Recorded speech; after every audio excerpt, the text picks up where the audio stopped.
오늘 사무엘상 7장 3절부터 17절까지 말씀은 이 시대 특별히 우리나라에게 주시는 말씀과 같습니다. 여기 7장 2절까지 상황은 블레셋과 이스라엘이 전쟁을 했죠. 물론 이스라엘이 먼저 전쟁한 것은 아닙니다. 블레셋이 먼저 전쟁을 걸어왔고 두 번의 전쟁에 의해서 전패했습니다. 언약궤도 빼앗겼습니다. 그런데 언약궤는 하나님의 방법으로 7개월 만에 다시 돌아왔습니다. 여기 7장 2절에 보면은 궤가 기럇 여아림에 들어간 날부터 20년 동안 이랬다 합니다. 이 기럇 여아림이라고 하는 이 장소 자체가 블레셋과 이스라엘의 경계에 있습니다. 그러니까 더 이상 들어가지도 아니하고 20년이 지나버린 것이죠. 20년 동안 이스라엘은 어떻게 살았겠습니까?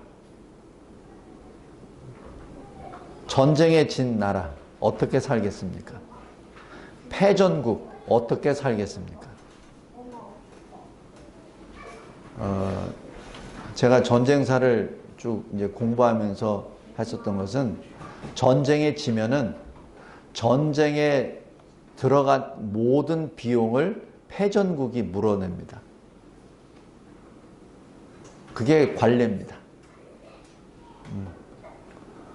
두 나라가 싸웠잖아요. 두 나라가 싸웠으면은 둘 다 약간의 피해가 있겠고, 특별히 패전국은 그 피해가 많겠죠. 많음에도 불구하고 전쟁에 소요된 승전국의 그 비용을 패전국이 다 지불합니다.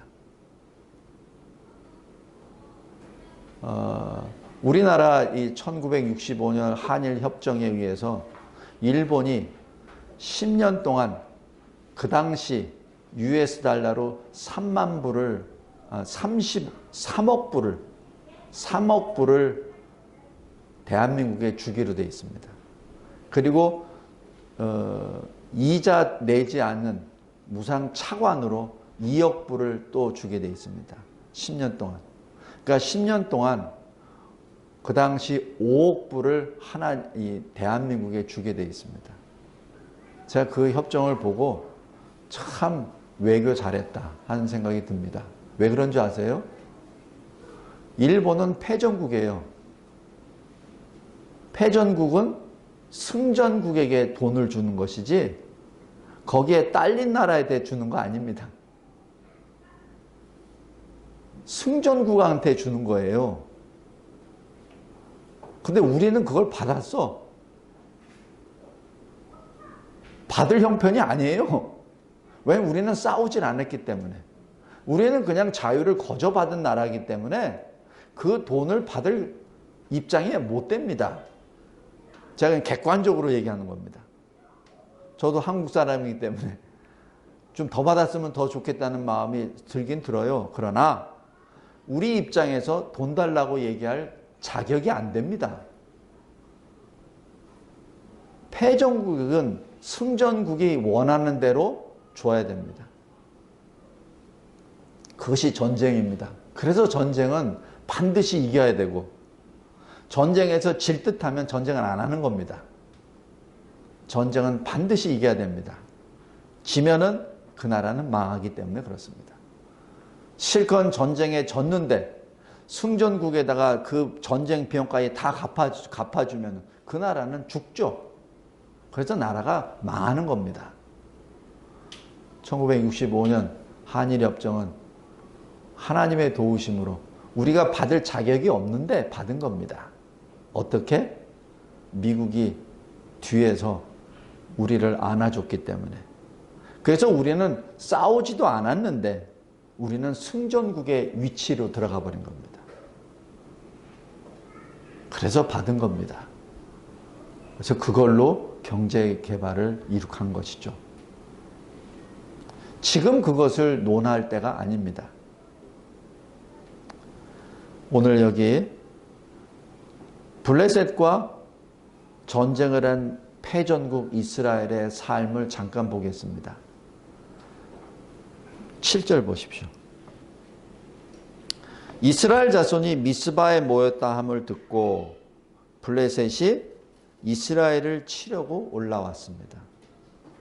이 얘기는 뭐죠? 블레셋이 이렇게 명령했을 겁니다. 너희들은 모여서는 안 된다. 특별히 거국적으로 집합해서는 집결해서는 안 된다라는 것이 아마 묵계적으로 들어갔을 거예요. 만약에 너희들이 집결을 하게 되면 우리는 너희들을 공격하리라. 분명히 들어갔습니다. 그래서 여기 7절에 이스라엘을 공격하러 모인 겁니다. 이 얘기는 다시 반증하면은 어떤 얘기죠? 20년 동안 이스라엘 사람들은 한 번도 함께 모이지 못했다는 것을 말합니다. 그 얘기는 뭐죠? 한 번도 함께 모여서 하나님께 예배도 못 드렸다는 얘기입니다. 한 번도 20년 동안. 이게 패전국입니다. 또 하나 패전국의 아픔을 볼까요? 14절입니다. 블레셋 사람들이 이스라엘에게서 빼앗았던 성읍 에그론부터 가드, 이 지역은 다 뺏겼습니다.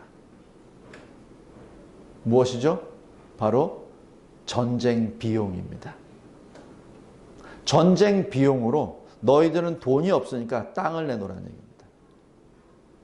너는 돈이 없으니까 그 성, 도시를 내놓으라는 얘기입니다. 다 내줘버렸습니다. 뭐 졌는데 무슨 뭐가 더 이상 버틸 게 있습니까? 그래서 이게 성읍이 다 빼앗기니까 어디로 가죠? 이스라엘 사람들은 다 산으로 올라갑니다. 지금이야 높은 산은 관광지로 개발도 하고 비행기도 있고 뭐 하지만은 당시의 산은 못 먹을 곳입니다. 평지에 가축을 뿌리고 평지에 이 곡식을 거둬들이고 평지에서 사는 거예요. 평지에서 문화 발전이 나오고 평지에서 일어납니다. 근데 평지를 빼앗기고 산으로 올라가니 이스라엘 사람들은 어떻게 살았겠습니까? 성도 여러분, 성경에는 기록이 없어요. 이스라엘이 얼마나 비참하게 20년 동안 살았는지, 어떻게 멸시와 천대와 박해를 받았는지 기록은 없습니다. 그러나 우리가 이 7절과 14절을 보면 그냥 우리가 짐작할 수 있습니다. 한 번도 20년 동안 한 번도 유월절도 지키지도 못했고 무교절도 지키지도 못했고 한 번도 초막절도 지키지도 못했고 한 번도 하나님께 예배를 드린 적도 없습니다. 왜? 블레셋이 명령했거든요. 압력을 뒀거든요. 너희들 모이면은 죽어. 20년 동안 한 번도 못 모였습니다. 이것이 패전국의 아픔입니다. 성도 여러분, 제가 누차 말씀드리는데 전쟁은 장난이 아닙니다. 전쟁은 내가 기분 내면은 한 번 하고 뭐 기분이 가라앉으면 그만두고 야 그만하자 그런 거 아니에요. 전쟁은 죽을 때까지 하는 겁니다. 최근에 한일 무역전쟁이라고 경제전쟁이라고 얘기해요. 그렇게 말하는 사람들의 제가 입을 한 번씩 주워 받고 싶습니다. 만약에 그렇게 전쟁을 단어를 붙이고 싶으면 그만큼 철저하게 준비해야 됩니다. 감정으로 시작하는 것이 아니라 철저하게 이길 수 있는 방안을 가지고 전쟁에 나가야 됩니다. 그러지 아니하고는 전쟁에 지읒자도 발음해서는 안 됩니다.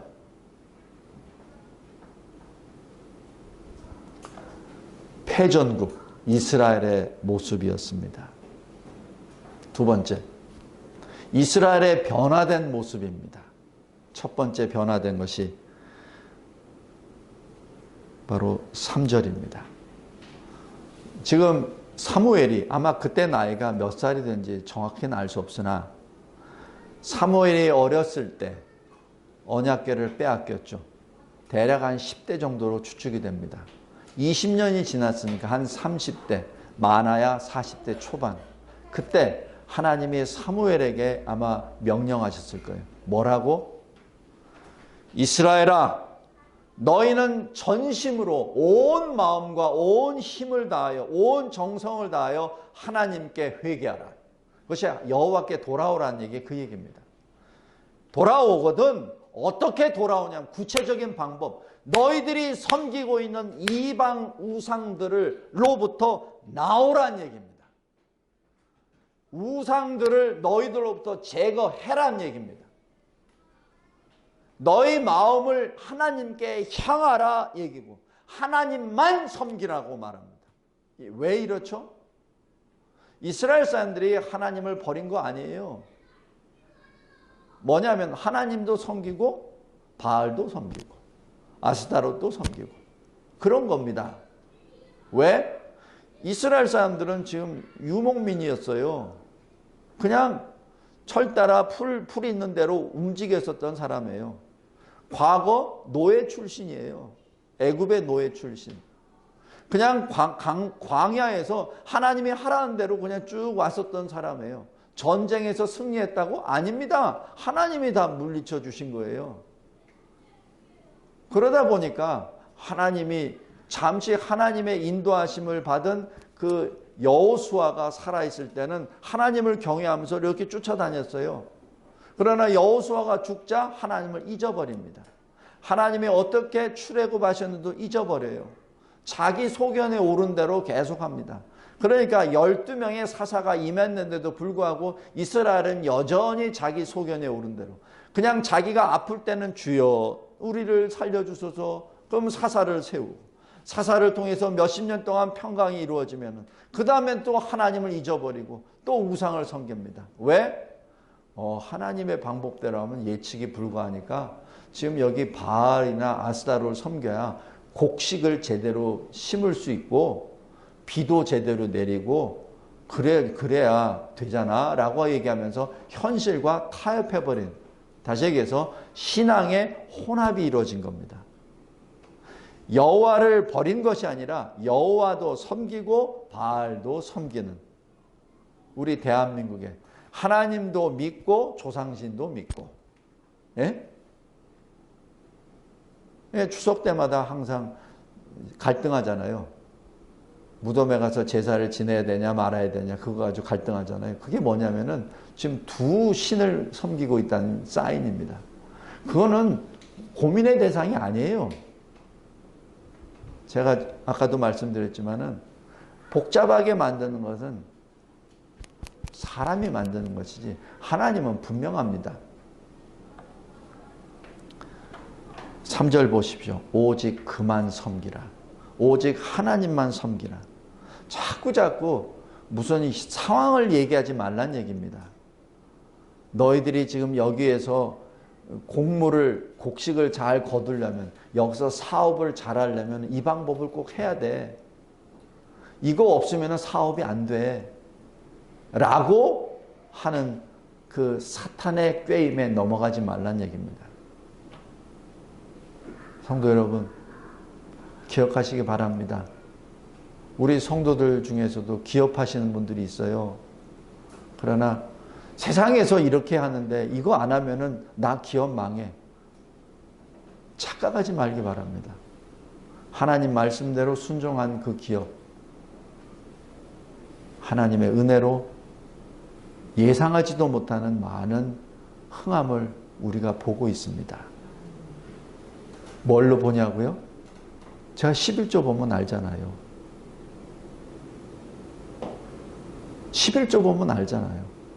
11조 보면 이 기업이 하나님의 은혜를 복을 받았다. 11조를 보면은 이 기업은 지금 아직 멀었구나. 그건 나타납니다. 여기 3절 보십시오. 오직 하나님만 향하고 오직 하나님만 섬기라. 그러면은 너희를 구원하시리라. 그래서 4절에 뭐라고 하시죠? 아주 큰 변화입니다. 첫 번째 이스라엘의 큰 변화. 이스라엘이 바알과 아스타롯을 제거해버립니다. 없애버립니다. 자기 스스로 만들었었던 우상을 없애버립니다. 그리고 여호와만 섬깁니다. 여기서 섬긴다는 것은 두 가지 의미가 있습니다. 하나는 예배를 드린다. 하나는 신뢰한다. 두 가지 의미입니다. 그래, 맞아. 내가 여태까지 바알을 통해서 비를 간구하고 아스다롯을 통해서 자녀의 복을 간구했었는데 그 방법이 아니라 하나님께 모든 것이 있으니 하나님만 섬기면 돼. 하나님만 신뢰하고 하나님께 예배드리면 돼. 라고 변화가 됐다는 얘기입니다. 그것이 4절입니다. 이스라엘이 변화가 됐습니다. 두 번째 변화가 뭔지 아세요? 그 결과 5절입니다. 그 결과 사무엘이 30대나 40대 되는 사무엘이, 젊은 사무엘이 일어나서 뭐라고 하냐면은 미스바로 모이라. 미스바로 모이라는 그 한마디에 다 모입니다. 여기 20년 전에 못 모여요. 20년 동안 한 번도 모인 적이 없었던 이스라엘입니다. 그런데 모이라! 라고 할 때 다 모입니다. 왜? 모이면 우리 죽는데, 모이면 또 우리 전쟁해야 되는데, 모이면 또 블레셋한테 또 끌려가야 되는데 라고 하는 두려움 때문에 아예 모이지도 못했었는데, 아예 그 생각도 없었는데 젊은 사무엘이 부르짖습니다. 미스바로 모이라. 거기에 다 모입니다. 성도 여러분, 4절과 5절의 역사를 보십니까? 이스라엘이 미스바로 모인 것은 바알과 아스다롯이라는 우상을 제거했기에 올 수 있습니다. 만약에 제거하지 아니하면 미스바로 못 옵니다. 사무엘이 부르짖었을 때 미스바로 모입니다. 그리고 사무엘이 뭐라고 하죠? 내가 이스라엘을 위하여 하나님께 기도하리라. 너희들 두려워하지 말라. 너희들이 미스바로 모인다고 하여 블레셋이 너희를 공격할까 두려워하지 말라. 무서워하지 말라. 20년 동안 하나님께 온전히 예배도 드리지 못했었던 너희들아, 너희들을 구원하실 하나님께 내가 기도하리라. 내 생명을 걸고 내가 기도하리라. 지금 사무엘이 피를 토하면서 부르짖는 내용입니다. 그냥 평범하게 우리 주일날 됐으니까 주일 예배 드립시다, 그 얘기가 아닙니다. 20년 동안 한 번도 공적 예배를 드리지 못한 이스라엘 백성들을 향하여 피를 토하며 자기 생명을 걸고 부르짖는 겁니다. 이것은 지금 사무엘의 결단이 아니라 하나님의 명령입니다.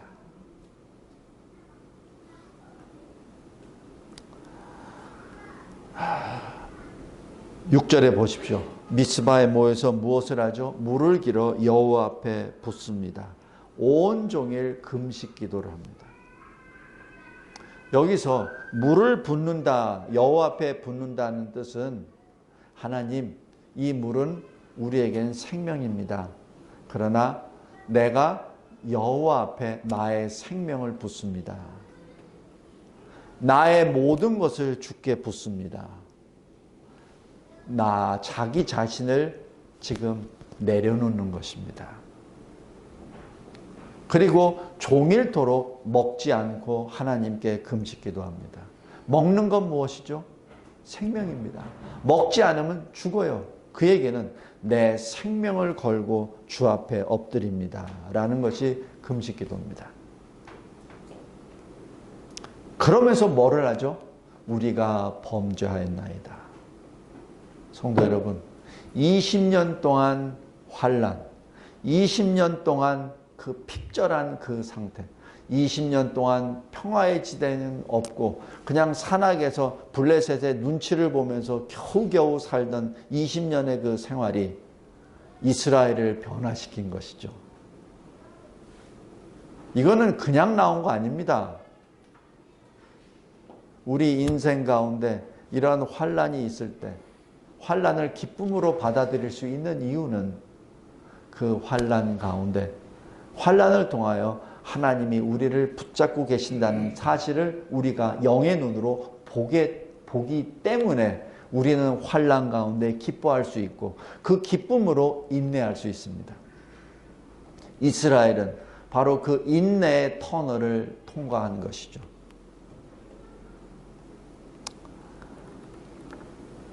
7절에 블레셋이 딱 듣고 집결하고 공격합니다. 이스라엘은 두려워하죠. 마치 출애굽에 홍해 앞에 섰을 때 뒤에서 바로 군사가 쫓아왔을 때 두려워했었던 그 이스라엘의 백성들과 똑같은 모습입니다. 미스바에 모였습니다. 하나님께 예배드리러 모였습니다. 하나님께 기도하러 모였습니다. 하나님의 사람 사무엘의 명을 받고 모였습니다. 그런데 지금 전체 블레셋이 방백들이 여기 숫자는 없는데 그 방백들이 5개 방백들입니다. 포위를 해버렸습니다. 두렵죠. 그러자 8절에 변화된 모습, 두 번째 모습입니다. 이스라엘 자손이 어떻게 했죠? 과거 전쟁할 때는 어떻게 했죠? 우리 4장 3절 한번 보세요.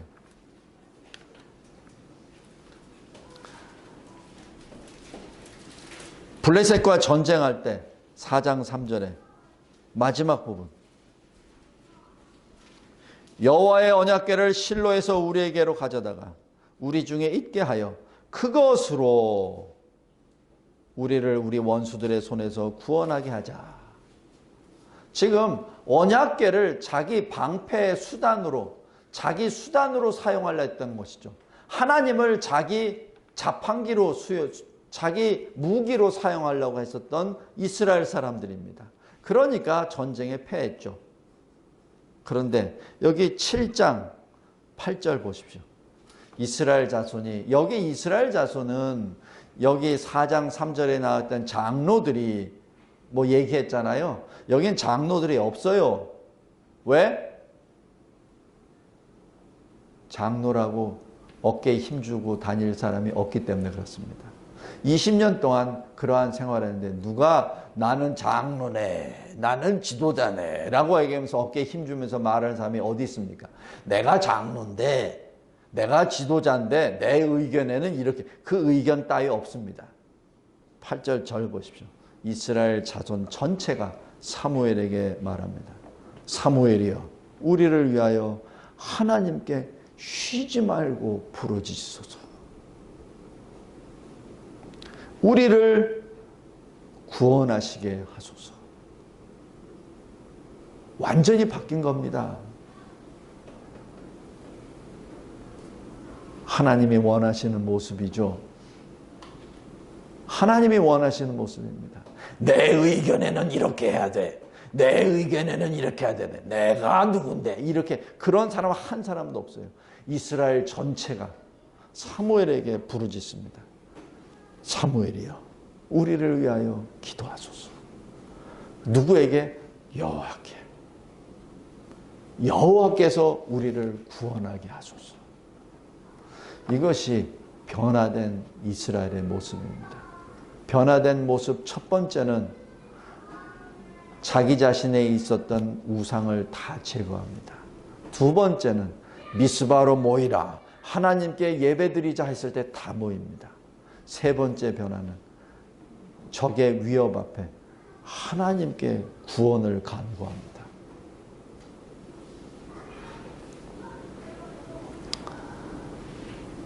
이것이 이스라엘의 변화된 모습입니다. 성도 여러분, 우리도 변화합시다.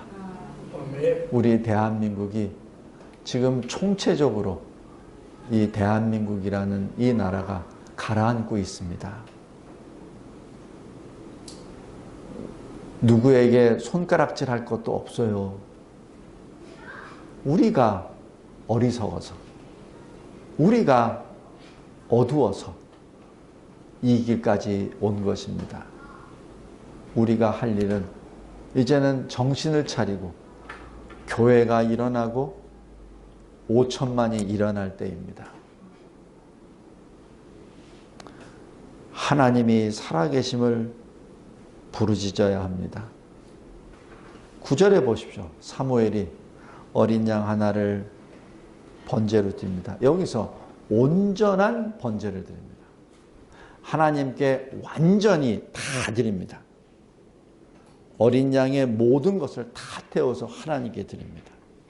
어린 양이라고 얘기하는 것, 젖 먹는 어린 양에는 점도 없고 흠이 없는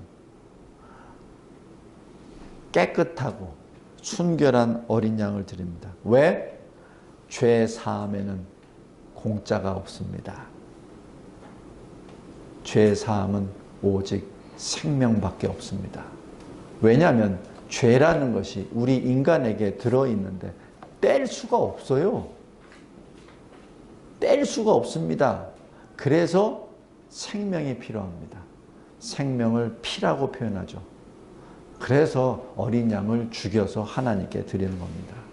성도 여러분, 우리 죄 문제를 해결하기 위하여 하나님의 어린 양이 이 세상에 오셨고 하나님의 어린 양이 온전한 번제가 되신 것이 십자가의 죽으심입니다. 그래서 우리는 예수 그리스도의 이름으로 주를 부르질 수 있게 된 것이죠. 그 변화된 모습 통해서 9절 마지막 부분에 보십시오. 여호와께서 응답하셨더라. 하나님의 능력이 없어서 20년 동안 이스라엘에게 그렇게 방황하게끔 만드신 거 아닙니다. 하나님의 손이 짧아서 하나님의 힘이 부족해서 그러신 것이 결코 아니라 이스라엘을 변화시키시기 위하여, 이스라엘이 다시 하나님께 돌아오기 위해서 20년을 허락하신 것이죠. 우리 인생도 마찬가지입니다. 우리 인생 가운데 여러 가지 굴곡이 있습니까? 그렇다면 과거 하나님의 은혜의 역사를 기억하고 현재 내가 직면하고 있는 이유를 하나님의 눈으로 살펴보시기 바랍니다. 그랬을 때 우리가 하는 것은 여기 변화된 이스라엘의 모습처럼 내 안에 있는 혼합된 신앙, 이것도 좋고 저것도 좋다는 이상한 신앙, 거기에서 우상을 제거하고 하나님만을 섬기고 하나님 앞에 모여 함께 예배를 드릴 때 하나님이 응답해 주십니다. 그런데 여기서 분명한 것은 하나님의 사람이 이러한 역사를 이룩할 때 분명히 하나님을 대적하는 세력들은 반드시 일어납니다. 반드시 일어납니다. 제가 천주교에서 기독교로 개종할 때 나를 사랑하고 나를 아꼈었던 많은 선배와 친지들이 나를 막았었습니다. 내가 군복을 벗고 목회자의 길을 걸으려고 했을 때 내가 존경하던 선배들이 나를 막았었습니다. 성도 여러분, 하나님의 일을 할 때 반드시 일어나는 것은 하나님의 일을 방해하고 하나님을 대적하는 사람들이 광명한 천사의 모습으로라도 나와서 우리를 혼미케 해버립니다. 우리를 유혹해 합니다. 그것이 여기 블레셋의 공격입니다. 싸워 이기시기 바랍니다. 이때 내가 싸우는 것이 아니라 나를 주장하시는 하나님이 싸우신다는 것을 기억하시기 바랍니다. 내가 내 힘으로 싸운다고 생각하면은 그거는 집니다. 나는 싸울 수 없어요. 나는 싸워서 이길 수 없습니다. 그래서 하나님이 필요합니다. 그래서 주님이 필요합니다. 혹시 불신 남편, 불신 아내가 있습니까? 불신 자녀가, 불신 부모가 있습니까? 그것 때문에 여러분들이 지금 마음이 무겁습니까? 그렇다면 하나님께 가십시오. 하나님께 집중하십시오. 여러분 가운데 두려움이 있습니까? 하나님께 가십시오. 하나님이 응답해 주십니다. 여기 10절 잘 보십시오. 하나님이 어떻게 응답하시는지. 사무엘이 번제를 드릴 때. 다시 얘기해서 지금 예배 중에 블레셋이 공격합니다. 왜 그런 줄 아세요? 예배를 드릴 때가 가장 취약하거든요. 원래 적을 공격할 때 적이 제일 취약할 때 공격합니다. 그래서 보통 공격할 때 HC, D-Day HC를 정할 때 HC가 언제냐면 보통 새벽입니다. 6.25 사변 1950년 6월 25일 새벽 4시 콜콜 잠자고 있을 때, 피곤할 때 24일 모든 장성들이 육군본부에서 회식하고 파티하고 다 술 처먹고 취하고 있을 때, 전방의 지휘소는 다 비어졌을 때, 그때 6월 25일 그때잖아요. 블레셋이 이스라엘을 공격할 때, 이스라엘이 하나님 앞에 하나님을 향하여 전심으로 기도할 때 그 뒤가 비잖아요. 공격합니다. 이때 하나님이 응답하십니다. 큰 우레로 그들을 어지럽게 하십니다. 그리고 이스라엘 앞에 도망가게 하십니다. 하나님의 역사입니다. 여기는 전략도 없고 작전도 없고 전술도 없습니다. 그냥 하나님이 하늘에서 우레를 내려버리십니다. 그래서 어떻게 되죠? 11절 다 추격하여 무찔러 버립니다. 그 결과 14절 보십시오. 실지가 회복됩니다. 잃어버린 땅을 회복합니다. 그리고 평화가 옵니다. 성도 여러분, 평화는 승자가 누리는 것이지 패자는 아닙니다. 평화는 그렇게 값싼 거 아닙니다. 생명을 걸고 싸워서 이긴 자가 얻는 것이 평화입니다. 패자는 전쟁 비용 배상입니다. 노예입니다. 우리 그거를 분명하게 보시기 바랍니다. 제가 이 목회자 되시는 분들하고 이런 얘기를 쭉 하다 보면은 마치 이 시대에 대한민국에 무슨 민족끼리 평화가 오고 통일이 온 것 같다고 해서 서로 자기네 교회에서 기도도 그렇게 한다고 그러더라고요. 근데 그놈의 기도가 참 애매한 게 평화를 주셔서, 근데 평화를 줄 수가 없는데, 공산주의와 같이 있는데 나는 공산주의 싫은데 하나님이 하십니다. 왜냐하면 공산주의자는 하나님을 부정하는 무신론자들이거든요. 무신론자와 같이 손을 잡고 그럼 하나님이 너 잘했네 이렇게 하시겠습니까? 아니죠. 너무나도 쉬운 상식선에서 되지도 않는 것을 그냥 값싼 평화로 팔고 많은 성도들을 미혹해 버립니다. 잘못된 겁니다. 평화는 생명을 걸고 싸워서 승리한 자에게 이루어집니다. 좋은 예가 부활하신 주님이 평강을 제자들에게 주시잖아요. 요한복음 20장에. 그죠? 부활하신 주님이 주신 겁니다. 사망을 이기신 주님이 주신 것이 평강입니다. 마지막 12절에 사무엘이 돌을 세웁니다. 그리고 하나님이 도우셨다. 에베네셀, 도우심의 돌이라는 뜻입니다. 과거 여호수아가 인도하에 따라서 요단강을 건넜을 때 돌을 세웁니다. 다시 언약을 세울 때 다시 돌을 세웁니다. 왜? 자꾸 이스라엘 백성들 잊어먹으니까.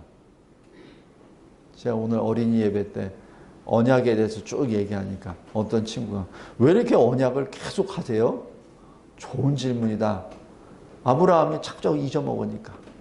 아브라함의 믿음 위에서 말씀으로도 주셨다가 횃불로도 보여주셨다가 몸에 자국을 나는 할례를 중에서도 보여주셨다가 아들 독자 이삭을 번제로 드리라는 그 아픔의 역사까지 다 드려서 그 테스트까지 합쳐서 아브라함을 하나님의 친구, 하나님의 사람으로 세우는 것이죠. 돌을 취하여 에베네셀이라 부릅니다. 성도 여러분, 오늘은 주일입니다. 모든 짐을 주 앞에 내려놓고 하나님 앞에 나의 죄를 고백하며 하나님의 은혜를 감사하게 받아들이며 하나님께 기쁨으로 찬양하고 예배드리는 그때입니다. 느헤미야 8장에 나와 있듯이 너희들은 슬퍼하지 말라. 여호와를 말미암아 기뻐하라. 그 기뻐하는 것이 너희에게 힘이니라. 성도 여러분, 낙심할 일도 아니요. 그런다고 그냥 좋게 생각할 일도 분명히 아닙니다. 대한민국을 바라봤을 때 우리 각자의 신앙을 점검할 때요. 지금이 위협의 때라고 생각했을 때는 바로 이 때가 우리가 회개할 만할 때요. 은혜 받을 만한 때요. 구원의 날임을 기억하며 하나님의 전 앞에서 늘 기쁨으로 새 힘을 얻고 그리스도 안에서 새로운 피조물로 다시 세상의 빛이 되시기를 주의 이름으로 기도합니다. 하나님 아버지 감사하고 감사합니다.